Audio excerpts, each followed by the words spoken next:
Hey guys, welcome to Muscle Memory. My name's Malcolm. Today we're talking to Mr. TNA. He's going to be an announcer for Impact Wrestling. You know I'm putting that on all of my posters going As forward. you should. I want a bit crunched bitmap, the TNA logo. Anytime I'm at a wrestling show, as featured at TNA, as every good TNA, wrestler should. Every single graphic, bro. It's going to be huge. Guys, you know from Cultaholic Wrestling, it's Tom Campbell, man. How are you? Mate, more importantly, I love your hat. Thank you. You are, as anyone that watches Muscle Man Malcolm, he's Millionaire Man Malcolm because he has the finest selection of hats. Where did this hat come from? Amazon. Oh, I thought you were going to say it was bequeathed to me by my grandfather. I should have made a better story. It was personally crafted by Omos. He's good with hats, isn't he, Omos? Apparently he is. Apparently, some guy fit that big head. When did you realize? I know this is my interview, but I'm just going to jump in. When did you realize you were a hat person? Because I'm not a hat person. I can't wear a hat. I look silly.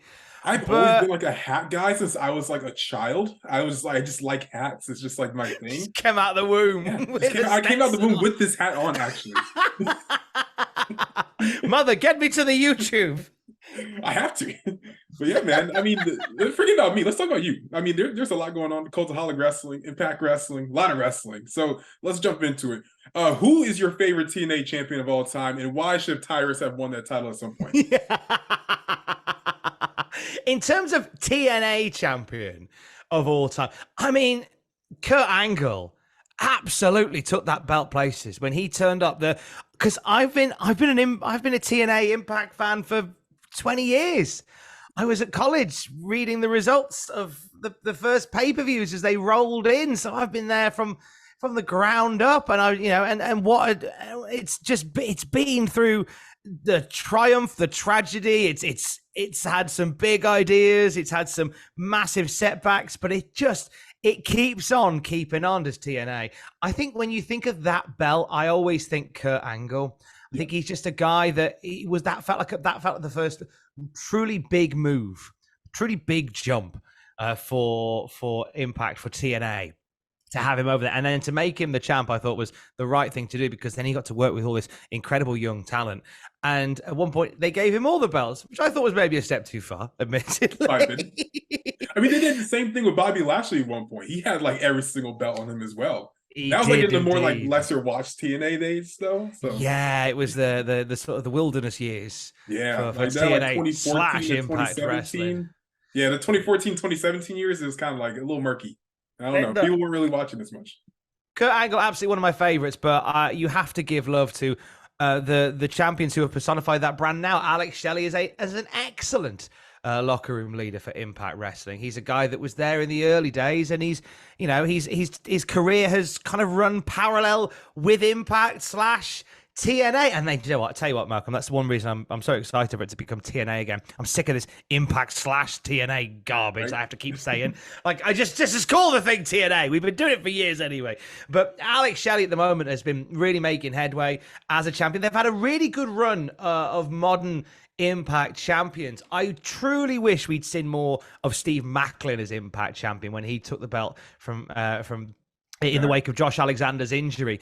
But there was a guy who I thought, okay, this is going to be really interesting. This is somebody who came out of the Forgotten Sons and has arguably become the one that we thought would be the most forgotten Son has arguably been the most successful Forgotten Son. But really wish he could have had a bit more time with it, but there's plenty more time to do that. So there's a few names for you. There's obviously so many. I would love to have seen more of James Storm as TNA champion. That night that he super kicked Kurt Angle in about 8 seconds and won the belt, the night after Bobby Roode couldn't do it, and it led to the breakup of America's of Beer Money. And it gave us James Storm's brilliant theme music. Long necks and rednecks are my friends. And I'd love to have seen that era James Storm as TNA champion. He had been brilliant. Bobby Roode was really good as TNA champion. Lest we forget, off the chain Bobby Roode, who really found his voice there. If we'd seen that Bobby Roode, more of that Bobby Roode with the NXT theme music in WWE, oh, what a time we'd have had. There's a bunch of names who I think there, but I think Kurt Angle for me is always going to be top of the list, I think. Do you remember like the first time you ever watched TNA? Like for me, like it was when Jeff Hardy like returned back in like 2010. He got on like the big red cage. I didn't even know there was other wrestling outside of WWE, so I was very lost. What was your first like memory of TNA? Watching it at the college, in the college computer, because Malcolm, here's the thing, I am old. I turned 40 in January. Nah, 29. Oh mate, you're very kind. I turned 40 in January, and I remember watching clips of TNA in Windows Media Player, probably 286 by 114, like horribly crunched video files that somebody was sharing in a forum that I was in at the time, and then somehow somebody put me onto illegal streaming, and I ended up watching TNA Impact, because for a while TNA Impact was was the first online wrestling show, because they had to be, because they lost their TV show, they lost their TV deal, so Impact was online. So like, what again? I'd love to, like, it would look like nowadays like it was filmed on a potato. Like I remember distinctly watching this really scrunched up screen and just about making out Christopher Daniels get his head battered by Samoa Joe. But those are my earliest memories of it. It felt like, after what had been a long year and a half, like finally a WCW, in the sense of there is now a second company. Everybody was vying to be the next second company in the wake of WWF buying WCW, and there was some rubbish at that point. There was a lot, yeah. There was a lot. I mean, and there was like the XWF that attempted to be a thing for a while. I think CZW claimed to be the second company along. God bless WWA, World West Wrestling All Stars, which, if you watch back, it is essentially a petri dish from which NWA TNA is cultured, because you can see because it's Jeff Jarrett and co, and a lot of the people that built that company would go on to sit on a boat with Bob Ryder and create NWA TNA. So there was a lot of that, but this went, I think, mainly when Impact came along. And I'm sat there watching it going, this is now the second company. We've now got a second company again. For sure. Like there are so many like different eras of like wrestling companies that try to be that viable number two, like, or even a number three. Cause like there was like Ring of Honor at the time, just made it on the scene in the early 2000s. And then even MLW had like a 2-year run, like, where they thought they were the new like ECW of the land.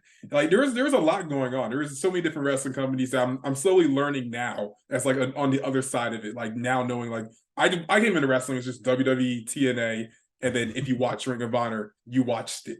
Like that was it for me. 2001 was hilarious because there were so many people who went, "Oh, we're going to be the new company. We're going to be the new ones."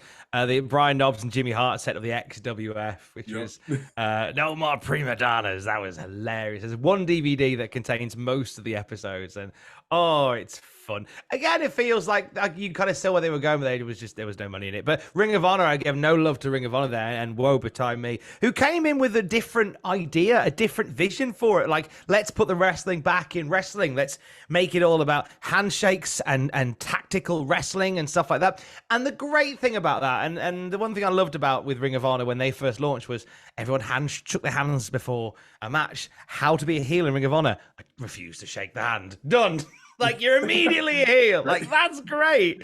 I loved that. So it was the Wild West in the wake of WWE, and it was at a time when nobody wanted any more wrestling. TV networks were just done with wrestling. Myself and Matthew Gregg, the man behind Botchamania, we sit down every week and we do the Cultaholic Classic SmackDown review on the podcast feed. So we go week to week on every episode of SmackDown. So we've just finished 2001. So we've been through that wilderness, and even WWF was struggling to get any television company to bite on them, because they went to the USA Network, who they were with, or it might be TNA, whoever they were with at that time. They went to them and said, "Hey, do you want a WCW program on a Saturday night? We can do your WCW program." And they went, "Yeah, it'd be great. Sting, Kevin Nash, Goldberg." And they went, "Oh, none of them. No, it'd be our guys." And the network went, "Well, no, if you haven't got the WCW guys, we're not going to give you a WCW show." And they went, "Oh, well, that was our idea when we bought the company. Oh, we'll just do an invasion instead." It was honestly, it was such a silly old time in '01, and it was just as the dust settled, and TNA went, we look, NWA to TNA as it was then went, look, we can't get a TV deal, so we'll just go on pay per view. So they were selling these cheapest chips pay per views once a week, and from that 20 odd years on, here we are. They keep on keeping on in pro wrestling. They are incredible for that, and they are on the verge of making new history by revisiting and celebrating their past by becoming TNA wrestling again. Exactly. And there's so many like talented men and women on that current roster now, like your Deanna Prazo's, your Trinities, even like Chris Bay. We actually were born in the same city, so I love shouting that guy out. There's so many like amazing guys over Impact Wrestling. Who are some of your favorite like current Impact wrestlers to watch? I think Josh Alexander is fantastic. I think Josh Alexander is built from the sort of the same machine that built Kurt Angle, but a Canadian version now in Canada form. He's excellent. Josh Alexander really has so much upside. I'm so glad they're leaning in with Speedball Mike Bailey, who is a 5-star processing factory of a man. And we're just coming off Bound for Glory, where him and Will Ospreay, to the shock of no one, absolutely stole the night with one of the finest Impact matches I've seen all year. They were just so good. I think Jordynne Grace is one to watch.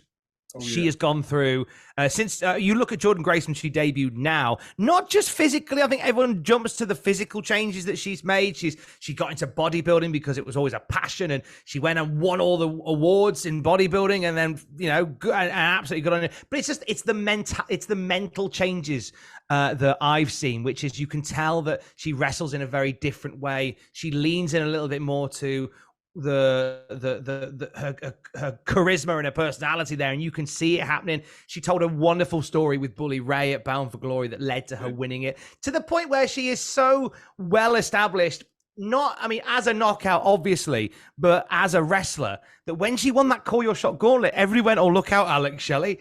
And so we were all very surprised when she went, I'm calling it for the Knockouts title. And we all went, we thought we were going to batter Alex Shelley, and we would have believed it. Exactly. I think give it time, and she will continue to kick walls down, literally and metaphorically. I could see her becoming Impact World Champion and then becoming possibly one of my favorite Impact World Champions. I've mentioned Steve Macklin as well. I think Macklin's great. I think there's a guy with so much potential, almost like a blank canvas of a guy that you could move in so many different ways. I think he's super solid. But there's just a couple, and the roster's lovely. Will Ospreay put out a really nice tweet about Impact just after Bound for Glory, and just said, I get now why they have lasted as long as they have, because they are a team. Like, everyone in that locker room is a team. And I am in awe of the fact that I get to be a weird visiting uncle for that well-established wrestling family for a long weekend here in the UK. For some reason, had this job come for any other company, I would have been honestly just over the moon. I work for North Wrestling based in Newcastle. They're my home promotion. They're my boys, and we got a show the weekend afterwards, and I'll always be incredibly proud to be the voice of North Wrestling. But there's something about being offered this role with Impact, and it was something that they offered, as you found out, as I did.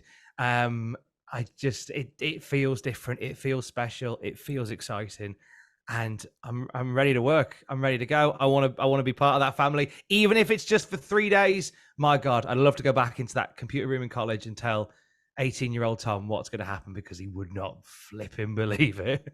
That's so amazing, man. And I want to ask, we saw the reaction when you found out you're going to be joining Impact Wrestling for this UK invasion. No, crying. How boring is that? I would have cried too. I mean, it was understandable. It was understandable. It's good to cry. It's good to cry. We're all allowed to. I have one on the weekly. Sometimes I do it in the shower, so you don't know what's tears and what's water. Exactly. You won't know the difference. Honestly, I think it's important to. I think I come from a long line of very of incredible men. My dad is an incredible man, but it's through my mum I kind of found a bit of a softer side, and through my through my wife to be, I found a way of tapping into it. Through Alex, I found a way of really being at peace with it. And yeah, this is a long way of saying that to male people watching this, it's all right to have a cry sometimes. What was the first thought you had in your mind, like when you saw that piece of paper and you realized what it said? I thought you said it was the first time you cried. No, so I got handed it, and I mean, a few weeks before on the videos, I've been making this little joke about, hey, Scott, you need a ring announcer for Newcastle. Give us a call. Tried to get Scott, give Tom a call, you coward, trending on Twitter a few times because we just come off the back of somehow Cultaholic booking Grado at AEW All In. And it's just to the because I just thought, let's get Grado and Jarrett on the show. Why isn't that a match on the show after you hyped it on the radio? Why isn't that a match? And so I did it as a joke, and everyone sort of caught on, and it happened. And I was like, that's brilliant. But then obviously I think, okay, well, that was always going to be the plan. But I love that happened, and that's a fun thing. And then there's Jeff Jarrett on my world going, oh, it's Tom Campbell's fault. It's like, no, it can't be. Oh, wow. So it was off the back of that. So I was just being a bit of a silly boy and just going, hey, Scott, give us a call. I'll bring my own trousers. And so when Joe handed me the envelope, it flashed in my head, but I didn't want to give it any because I didn't want to be disappointed if it was something else. Not that I would have been. And then you can see me go because obviously I'm a trained presenter. So if I've got something to read, whilst reading, I'll be looking a few lines down. I'll be looking a few lines ahead. And I'd seen, as soon as I looked at it, what it was about. So you see it in the video where I start announcing it, and then it dawns on me what I'm about to announce. And I was like, oh God, okay, let's keep this together. And everybody was in the bit, not you see the bit where everybody crowds in. And I'd seen them come in as we were wrapping the video. Like we were going to do the bit with Joe because Joe was going to, because we work with Cultaholic, work with Impact Wrestling for Turning Point. We have a sponsored match. The X Division 3-Way is sponsored by Cultaholic. So Joe was in the building to announce that. So I thought there was going to maybe be something that happened at the end of that, which is why everybody crept into the room whilst we were doing the video. There's a few times you can see I might look across the room, but then keep going. And then it turned out that wasn't the case. They were there because they knew this was coming. So everybody knew except me. Thanks. I hate you all. Thanks. I love it. I mean, this is gonna be a great moment. I can't wait to see everything come up. Even like Simon Miller, he's gonna be at Turning Point Wrestling as well, which is absolutely insane. I mean, like, what's the thought seeing like so many creators now getting into like this wrestling space? I mean, there's you obviously being a ring announcer. There's Denkops, who's was supposed to wrestle Adam Cole at one point for DPW, but that seemed to get shifted around. And now Simon Miller's now wrestling for Impact Wrestling. Like, what's your thoughts on seeing the creators now go from behind the camera to now in the ring?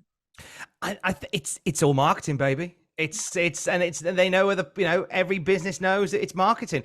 I come from the radio world before I did wrestling, and the reason I left my previous radio job was because there was a celebrity input coming into radio, which meant that they were making some grander changes. And that's been quite common ever since, where you've seen presenters be replaced by celebrity names. And will the celebrities be as polished and as well put together as the presenters? Certainly not in the immediate. Over time, without a shadow of a doubt. Will they bring new eyes and new ears to a product? Of course they will. I've never begrudged that. And there's a lot of my peers who do get upset when celebrities come in and take radio jobs. But I'm like, well, I get it, because it's a way of bringing new people to something. Like, they wouldn't, with the greatest of I think I'm quite flipping good on the radio, but I know that to bring in, Justin Timberlake wants to host a show for a Sunday. Oh, well, of course, more people are going to listen to that. They don't care if I can talk up to the vocal. They don't care. And it's wrestling. With wrestling, it's similar. They know they're tapping into an audience. They know that, with Denkops, there's a whole bunch of people that are going to go to that show because they want to see how Dane Cops gets on, whether they want to watch him rise or watch him fall. You know, they know that. And I think Impact knew that by, you know, getting involved with us as, you know, media partners for it, they knew that we took it up. And then obviously it's led to me ring announcing, which was another secret. Was there a secret deal signed that I don't know about? I've just thought, do I need to sign a bit of paper? I don't know. And yeah, so I totally get why, and I don't think it's a terrible thing. Obviously, you can always argue that, oh, there'll be a wrestler that loses out a gig because of that, and that's just, whatever. Come on, let's not be silly. Then go find another gig. And I feel like I can say that and not come across as an arse, because I've been in a different medium where non-professional people have come in and taken it, and I've gone, yeah, I get it. I think if I was a wrestler and I saw you guys like Den Cops and such coming in and doing it, then great. All you want is for them to come in and respect it. You know, there's if they come in, if you know, I did a radio show for a week. There was a band that were very successful here in the UK called Liberty X, and one of the band members is Michelle Heaton. She's from the northeast of England. So for a week, me and Michelle Heaton covered the breakfast show on Heart in Newcastle. And people were going like, why have they brought in a celebrity? Why don't they get another presenter? Why couldn't they get this presenter? And for the same reasons I've said, I get it. It's new eyes. It's something different, bring it in. And for that week, Michelle, who hadn't done radio before, absolutely threw herself into it. She learned about it. She asked millions of questions about it. She wanted to get everything right. And she was fantastic. And I've got so much respect for that. So much respect for that. And it's the same with people who come in from the YouTube sphere or from celebrity world. If they're going to do it, because they're going to bring new eyes, but they've got to respect it. They've got to show respect. And I mean, if they come in and choose to play the big I am and try and, you know, showboat whatever and make the wrestlers feel silly, then, well, that's going to be a horrible time for them. Yeah, no, for sure. We're even seeing that on like bigger scales, even with like the WWE with Logan Paul or Bad Bunny coming in and just. But here's the thing: they're both really bloody good. Uber good. I am done with people going, Logan Paul, why you get around? Shut up. He's brilliant. Right. He's amazing. Him and Roman Reigns had a phenomenal match. And then he went on and had a great match at WrestleMania with Seth Rollins. He had a brilliant match with Ricochet. He gave it his all during the Money in the Bank and didn't let up. Bad Bunny had one of the best matches of the year with Damian Priest. I'm really sorry if there are wrestlers out there that are upset that me saying that, but they took a spot from someone else. Well, I'm sorry. Bad Bunny drew in a million billion people to watch it wrestle. He loves the business, and he was really, really good. Get over yourself. He was really good. Exactly. Let's talk about your story though. Like, what's your story getting into radio and presenting that led to you even joining Cultaholic? Well, I was found inside an egg by my grandparents. So wrestling has always been a passion of mine since I was like 6 years old. Apart from a bit during the New Generation era where I fell away, and then came back during just sort of halfway through the Attitude era. But radio has always been my first love. Always been passionate about hosting on the radio, and my dream was to become a radio presenter, and it was something that none of my family did. All my family worked in quote unquote proper jobs. So but I was like, no, this is really something I want to do, and to cut the story short, I ended up traveling up and down the country to make it in radio, and I managed to find, and I did breakfast radio for well over half a decade for numerous stations, and I moved to where I am now, which is Newcastle upon Tyne in the northeast of England, where I worked for Heart, which was a big radio sort of brand in the UK, and I did their drive show in the northeast. Loved it. It was brilliant. And it was up here that I dipped into another love of mine, which was wrestling, because as I was my first ring announcing gig was a few years before, and it was in Shrewsbury in 2009, where I was doing a breakfast show at that point, and a guy had come in wanting to promote a charity wrestling show they were doing, and I was chatting to them, and I was like, do you guys need a ring announcer? Because we could do a thing on the radio where I come and be the ring announcer.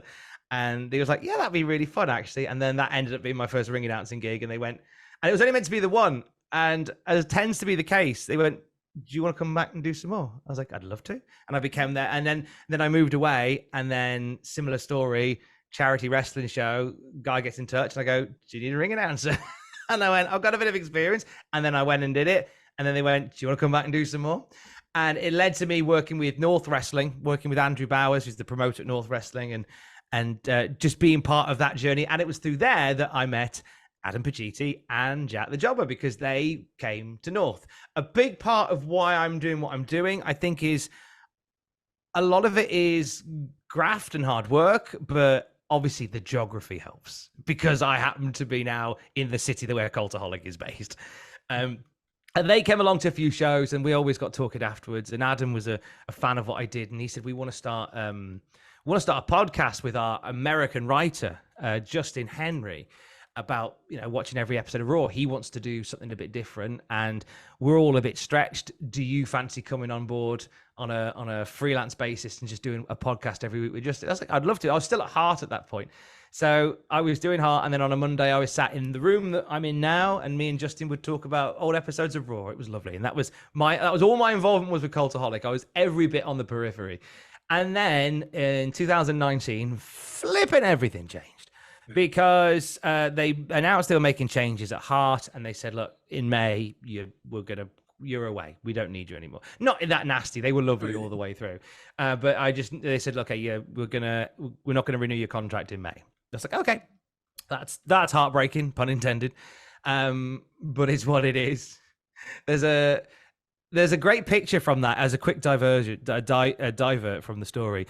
On the day that we all found out, because the whole station was changing and some were being sacked and relocated, it was a miserable day. So we all went to the pub, and we ended up in this pub in Newcastle called the Strawberry, and we're all out. So it's a lovely summer's day. So we're all on the balcony. We're all sat in the beer garden, drinking and just feeling a bit sorry for ourselves. And then a few days later, on the Strawberry's Facebook page, no, it wasn't a few days later. I think it was a few hours later, maybe an hour later, a picture of all of us drinking on the balcony appears on their Facebook page saying, brilliant day today. Come on down and enjoying the fun at the Strawberry, packed beer garden. Like, we've all just lost our jobs. But they've gone, what a great day we're having. And what a great allegory. I think the word's allegory. Like, our worst day was their best day of the week. Their tills were ringing. They were making money. It looked busy. It was a good Sunday. Your worst day could be someone's best. There's some nice advice there. So that was all wrapping up. And I was aware that I needed to get another job. I need to get another job. So I need to find something. And it all worked out because of AEW. Because Matthew, Jack, Ross and Sam all got invited to Las Vegas for Double or Nothing, which left the channel a little bit short of people for a couple of days. So Adam messaged me and said, do you fancy coming in and doing a news video with me? And then I actually ended up, could you do a couple of days of news videos to come? I said, yeah, I'd love to. So I went in and we did the Monday, and then I went off because I was still working at Heart, just finishing up my time at Heart at that point. And I came back in on the Tuesday. We did a few more and we were chatting and having a bit of a laugh. And then on the Wednesday, he says, can we have a catch up before this week is out? I was like, yeah, why? What's happening? He said, no. It's just, we would like to offer you a full-time job. I was like, because he was just like, we've been so, like he said, I was chatting to the other shareholders whilst they were in Vegas, and they're like, we really like what he's done this week and we should keep him. So lo and behold, that's the story. And I will forever be grateful to Adam and to all the lads there for giving me a lease on life to stay in Newcastle, because I love living here. And oh my God, to bounce from one dream job into another, like what's going on? What's happening? And I just, and the rest is history. I've been there now for 4 years. Yep. Yeah, 4 years been there now. Be my 5th year next year. Jeebus.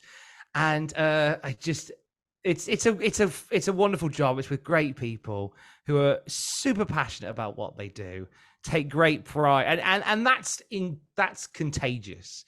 You know, when you see everybody else who's all pushing and grafting and grinding, it's contagious because you want to match that energy. You know, Adam is the sort of boss where nothing is beneath him. Like, he'll do every single facet of the company, and how can you not buy into that? If that's the boss is willing to do everything, then you should be willing to do everything. And I love it. and it's opened so many doors. And I ended up managing to keep my toe in with the radio as well. And again, amazingly, so I found out my job was going at heart, and I sent my demo around to a few places, and lo and behold, I work now for the BBC because they took pity on me. No, they didn't. And they said, look, we haven't got anything full time for you, but we've got some cover work coming up over the summer. If you would like to put you on and see how you sound. And again, that was in 2019, and I've been there pretty much every month in some capacity. Sometimes I'm there 15 days a month. Sometimes I'm there 3 or 4. But I've just become their regular cover guy on BBC Radio Newcastle, and I managed to balance both, which is really nice. Like Adam is a super cool boss in that regard, and people at the BBC really look after me as well. And now I guess I can put Impact Wrestling on my CV as well, because what a time to be alive, Malcolm! What a time to be alive. I feel like after hearing that, I'm so inspired by your entire journey up to this point. I feel like it's gonna keep going from here, man. Like I feel like you said like these. Go ahead. So I say, I hope so. But even if it doesn't, even if like this is like, and I've kind of felt like this year would be my last roll of the dice, because I am 40 next year and I should be slowing down. But just like 2 days before 2 days before we spoke, Malcolm, I did live reactions for Bound for Glory from 1 a.m. till 4 a.m. And then I did breakfast on BBC Radio Newcastle from 6 a.m. till 10 a.m. So I don't think, as much as my wife-to-be says, you need to stop, you need to slow down. And as much as I think that, I don't know how much the mind's always willing, but the body's getting weaker, I don't think I will. The grind never stops. I like this. I like that talk. The grind doesn't stop. I feel like you set like a lot of ceilings for yourself. In like within radio, I feel like you kind of accomplished so much so far. And then wrestling, you accomplished so much so far. What's like the next big ceiling for you after like this big Impact debut you're gonna have very soon? I want to be a topless dancer. I feel like that's part of that's the next ceiling. Do you know what? It sounds really soppy, right? Radio was always a dream. And I've achieved so much in it, and I'm so proud of it. Wrestling was always a dream, and I've achieved so much in it. The ring announcing, obviously, I'd love to do more. Hey, look, if they like what I do, I'd love to find an excuse to do a bit more with TNA, a bit more with Impact. That'd be lovely. But that's on their terms. I want to be a good husband. That's a ceiling. That's a good answer. That's a ceiling. We're getting married next year. Congratulations. Thank you very much. She's got another year before she changes her mind. Alex is one of those people that the line that I tend to use with us is that I'll keep you silly, you keep me steady. And that's kind of how we roll. Like I know that she's helped me kind of be a bit more in touch with who I am and find a bit more of who I am. And I'm not perfect in any sense. I struggle to find anybody that is. And I think we complement each other well. And I'm very excited about getting married. It's going to be an expensive wedding that we are. And this is where I come in, because I'm like, I've got so many things I want to do and earn money with and make the money and make that happen. I'd love to do that. And I think it's another reason why, like, I feel like slowing down is I want to be a bit more present. I want to enjoy not doing everything all the time. I have a ridiculous work ethic that means that I'll work 7 days a week for months on end. And I need to find a way to do less than that. As much as I love it, like today, like we're talking today was my first day off since September 28th. And weekends included? Weekends included. I've worked every weekend. I just, and sometimes doing doubles on both days. Wow. I know. And it's not a healthy thing. It's for a long time in my 30s, it felt like a badge of honor to go, I haven't had a day off. I've only slept 2 hours. And really it's not. Like I'm so excited for the generation that's coming up after me who seem to have that balance more so. Like there's a real energy of like kicking back against that idea of like going above and beyond when there isn't the respect there. Certainly not in my case, because there's certainly the respect there, but there's a whole generation coming up who are going to have that work-life balance, I think, a lot more sorted. And I would like a bit of that once I'm hitting 40. I have this image in my head of being in my 50s, and looking a bit like this, but grey, sitting on a porch, playing some 90s tunes on vinyl, just looking out on the porch, and maybe Alex joining me, and we have a sarsaparilla on the porch and just talk about nothing for a few hours. Like, that's a nice image. Like, I think of things like that.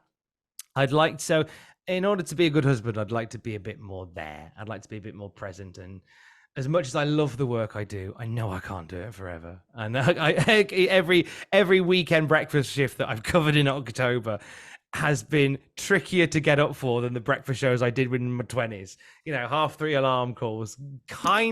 My headphones fell out. Hang on. I can't hear you. Don't insult me whilst I'm putting my headphones back in. Thank you, Malcolm. I heard that. Insult. You are trouble. That wasn't me. That was someone else. More like Muscle Mura, Malcolm Mura. I'm kidding. You're not. You're a fine gentleman.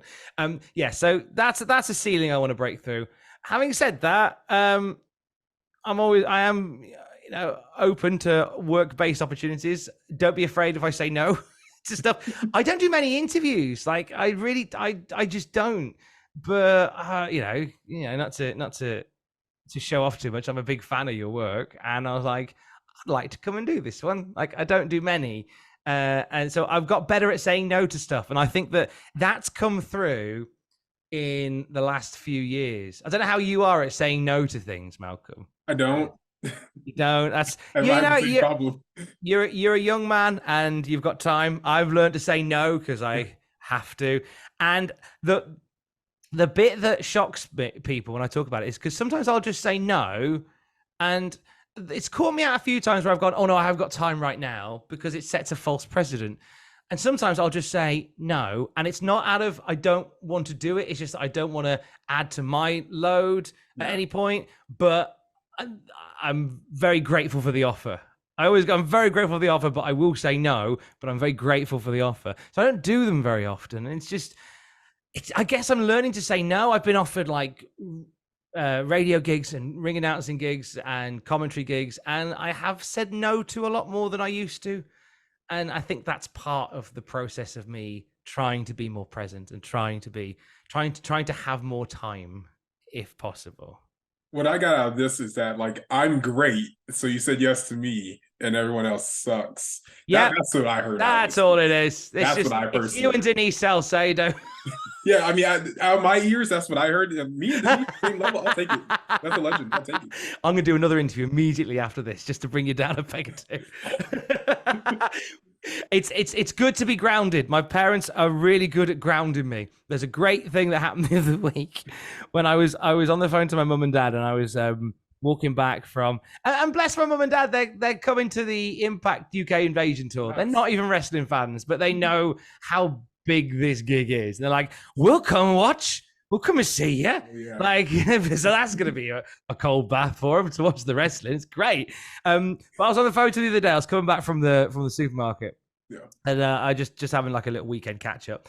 And as I'm walking past, this bloke walks past me, and he's staring at me for a bit. And I'm like, oh gosh, do I owe him money? And he goes, oh, excuse me, mate. I'm really sorry to bother you. Can I have a photo with you? And I went, oh, hang on a second, Mum. And he was a fan of Cultaholic, and he went, oh, I watch you guys every day, and we're chatting and having a laugh, and we take a photo. He's got his little daughter with him, so I'm having a chat with her as well, and then they go off on their way. So about a minute and a half, 2 minutes, we're chatting, because when people stop me, I always try and I want to chat for a bit, because I've been on the receiving end of when I've met someone I really like that I've seen on the telly or on the internet, and they've been a bit crap. And I was like, I never want to feel the way that interaction made me feel. So I'll always go above and beyond if I can. I usually say no and run away. That's Person. Yeah. Person, yeah. See your hat bobbing in the distance. Boom, boom, boom, just run. Catch him! I want a selfie. So I had this chat with him, and I went, and then and I put my phone to my ear, and I could hear my mum going, "Somebody's asking for a photo. Gary, someone's asking for a photo."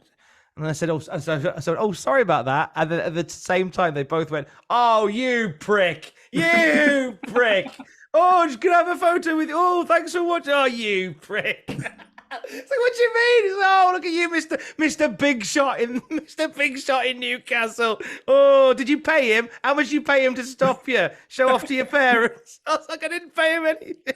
Oh, and my dad always is like, my dad's very much like, I need to keep you grounded. They came to our engagement party. My mum and dad came to our engagement party. So it's like the Cultaholic lads are there. There's radio people there. There's Alex's family there. Alex's dad and my dad get on really well. They both are the types that will insist on paying the bill. So it is Hogan Andre when it comes to the getting the check after a meal with the in-laws. It's the irresistible force meeting the immovable object. But my dad made a point to go around to people and go, hey, you can tell me, like going to the people who work for the BBC going, hey, you can tell me he's not very good, is he? You're just doing him. And he, at the end of the night, he went, it was really annoying because everybody I spoke to thought you were really good and were really nice. He's like, I got no gossip out of any of them. He said, everyone really liked you in there. And I said, well, of course they did. The ones that didn't like me didn't come. Yeah, it would be kind of weird. People that don't like you show up to the engagement party. No, they'll stay in the YouTube comments. They're fine. Word. Tom, what's like your advice for like upcoming content creators that want to get to a level where they can be the legend, the great Tom Campbell, just like yourself? Oh gosh, the leg end. Don't try and be the legend, Tom Campbell. Don't try and be me. Don't, because there's only one of me. There's only one of you. Do it because you love it. Don't do it thinking, oh, I want to be famous. I want to fast track into being a popular person. I want to be famous. Don't do it for fame. Don't do it for views. Do it because you love it. Do it because you burn and you ache to be to be heard in that way, because you'll need all that energy to survive in it. That's a great quote from Jojo Kincaid, from a radio presenter, for the same reason. Do it because you love it. Do stuff that you love, and that's where you start. And if you and I've had a lot of people go, oh, I'm thinking of starting a channel, I'm thinking of starting a blog. Don't think about starting, just start doing stuff, start making stuff. And then if you're enjoying making it in the way that you're making it and you're not worried about the views, brilliant, off to the races you go. If you do want to try and pivot it into more successful things once you've got the ball rolling, maybe look at trends, look at how other people do things, look at why other people do things. Don't simply watch the video, watch how they do it. Of the radio, I always say to people, don't listen to what people say, listen to how they say. And it's similar with YouTube, like follow trends and do stuff in that way. But do it because you love it, because that's the fundamental thing before everything else. Do it because you love it, because that's the energy that you'll need to, if you want to make it, that'll be the energy that you need. Do it because you love it. And yeah, I think that's it. And don't expect it to happen overnight. It absolutely doesn't. It took me 37 years to be recognized in the street. It's weird, like on the cusp of my 40th birthday, I'm about to debut for Impact Wrestling, and it's taken a long time. It won't happen overnight, and don't be upset if it doesn't. But fundamentally, just do what you love, and if you do what you love, you love doing it. I think there's a bit there's some advice in there. If you sift through it. If you sift through the bin that was that quote, you might just find an uneaten bag of crisps of advice. Yeah. Tom, this has been great. You brought nothing but energy and total nonstop action to this interview. Yeah, he's done it. He's done the line. He's done the thing. And I really appreciate it. It's been great to get to know more about your story and know more behind the man behind Cultaholic. Where can they find you on social media if they're not already following you? I'm at Tom Campbell on Twitter. I got it ages ago, and it's hilarious how many times I'm confused with American politicians. Because I think there is one who, because every so often I would get tweets about prison reform, and I'm like, yeah, whatever. I think, oh my God, I can't believe you said that. Yeah, look at who you're tweeting. At Tom Campbell on Twitter. At Cultaholic on Twitter. We're on YouTube. Find us on find Cultaholic on YouTube. We live there. Daily videos. Find us the podcast feed is there as well. Search Cultaholic wherever you get stuff, and chances are there is some sort of trace of what we do there. We do on Cultaholic. Oh, is this going out before Friday? Yes, it is. Excellent. ImpactWrestling.com for tickets for the UK Invasion Tour. Glasgow on Thursday. Well, hey. Turning Point in Newcastle featuring Will Ospreay and me as the ring announcer. And then 2 nights in sunny Coventry in the West Midlands with me as ring announcer. And all of your Impact Wrestling favorites. They have not done a half-measured tour where some wrestling promotions will have come over in the past and maybe brought 3 of their guys and then just sort of boxed it out with brilliant UK talent. Which there are some choice UK talents on these shows, but you're going to get a full Impact Wrestling experience in Glasgow, in Newcastle, and 2 nights in Coventry. And so impactwrestling.com for tickets there as well. For Cultaholic, we do a podcast series called Desert Island Craps, where we ask wrestlers and wrestling adjacent people to choose 3 wrestling matches that they would watch while stranded on a desert island. And Malcolm, it would mean a lot to me. It would be an honor and a privilege if you would agree to be a future visitor of Cultaholic Island and share your 3 matches. Would you be up for that, sir? Man, I wish you didn't tell me beforehand because I could have got the tears rolling. Cry! That's it. Cry. I need to make someone else cry the way they made me cry. I can't act. I'm sorry, man. But yes, of course. Duh. Excellent. It's not a question. I'm going to. Well, sure. Coming soon. Muscle Man Malcolm on Desert Island Graps. We'll make that a thing. Much appreciated. Guys, this is Muscle Memory. My name's Malcolm. This is Tom, the legend, Mr. TNA, and we're out. Stay safe. Love you. Bye. Oh, he said the line.